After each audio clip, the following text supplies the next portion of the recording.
दुनिया की सबसे बड़ी ताकत माने जाने वाला यूनाइटेड स्टेट और उसके राष्ट्रपति डोनाल्ड ट्रंप आज ऐसी स्थिति में नजर आ रहे हैं जहां उन्हें अपने सबसे बड़े प्रतिद्वंदी चाइना से मदद मांगनी पड़ रही है। मामला जुड़ा है स्टेट ऑफ हॉर्मुज से, एक ऐसा समुद्री रास्ता जहां से दुनिया का लगभग 20% तेल गुजरता है। ईरान और यूनाइटेड स्टेट के बीच चल रहे संघर्ष के कारण हॉर्मुज स्टेट पर खतरा बढ़ गया है और तेल की सप्लाई भी प्रभावित होने लगी है।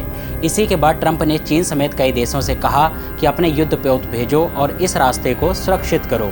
यहाँ सवाल उठता है, जो अमेरिका दुनिया को सुरक्षा देता है वही आज दूसरों से मदद क्यों मांग रहा है। ट्रंप का तर्क है कि अमेरिका को तेल की कोई कमी नहीं है, लेकिन चीन, जापान और यूरोप को है, इसलिए जिन्हें ज़रूरत है वही आगे आएँ। लेकिन असल में अपील तो करनी ही पड़ी और सबसे ज़्यादा नज़रें टिकी हैं चीन पर। चाइना ने सीधा जवाब देने से बचते हुए कहा, ऊर्जा सप्लाई को स्थिर रखना सभी की जिम्मेदारी है और बातचीत से समाधान निकाला जाना चाहिए। लेकिन युद्धपोत भेजने पर कोई स्पष्टीकरण अभी तक नहीं दिया है, यानी चीन फिलहाल दूरी बनाकर चल रहा है। यूनाइटेड किंगडम ने साफ तौर पर युद्धपोत भेजने से मना नहीं किया है, लेकिन न तो अभी हाँ कहा है, न ही उसने इस चीज़ को लेकर कोई फैसला दिया है। ब्रिटेन का कहना है कि वे अपने सहयोगियों के साथ मिलकर स्थिति पर चर्चा कर रहे हैं और अलग अलग विकल्पों पर विचार किया जा रहा है। फ्रांस ने कहा कि वे फिलहाल कोई युद्धपोत नहीं भेज रहे हैं और उनका फोकस कूटनीतिक समाधान और फ्रीडम ऑफ नेविगेशन बनाए रखने पर है, यानी अभी देखो और इंतजार करो वाली नीति।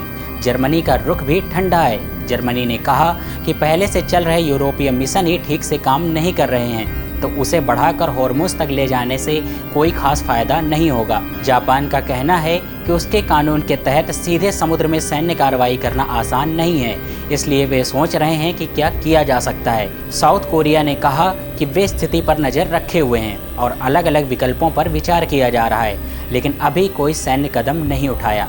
ऑस्ट्रेलिया ने सबसे साफ जवाब दिया। उसने सीधे कहा कि वे अपने युद्धपोत नहीं भेजेंगे, यानी पूरी तरह से इस युद्ध से दूरी बना रखी है। स्पेन ने तो खुलकर पूरे युद्ध का विरोध किया।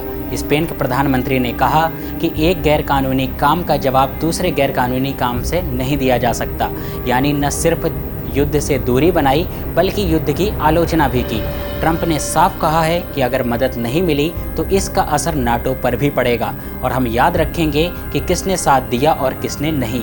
पूरी स्थिति को देखें तो अमेरिका मदद मांग रहा है, चीन चुप है, यूरोप ने दूरी बना रखी है और ईरान झुकने को तैयार नहीं, यानी सुपर पावर की छवि पर सवाल उठ रहे हैं। तो सवाल ये है कि क्या ये रणनीति है या वाकई मजबूरी? क्या अमेरिका जिम्मेदारी बांट रहा है या समर्थन की कमी से जूझ रहा है? इस खबर के साथ मैं धीरेन्द्र सिंह और आप देख रहे हैं न्यूज़ टाइम नेशन। अगर ये वीडियो आप YouTube पर देख रहे हैं तो वीडियो को लाइक कीजिए और चैनल को सब्सक्राइब कीजिए, और अगर ये वीडियो आप फेसबुक या इंस्टाग्राम पर देख रहे हैं तो हमारे पेज को फॉलो ज़रूर करिएगा।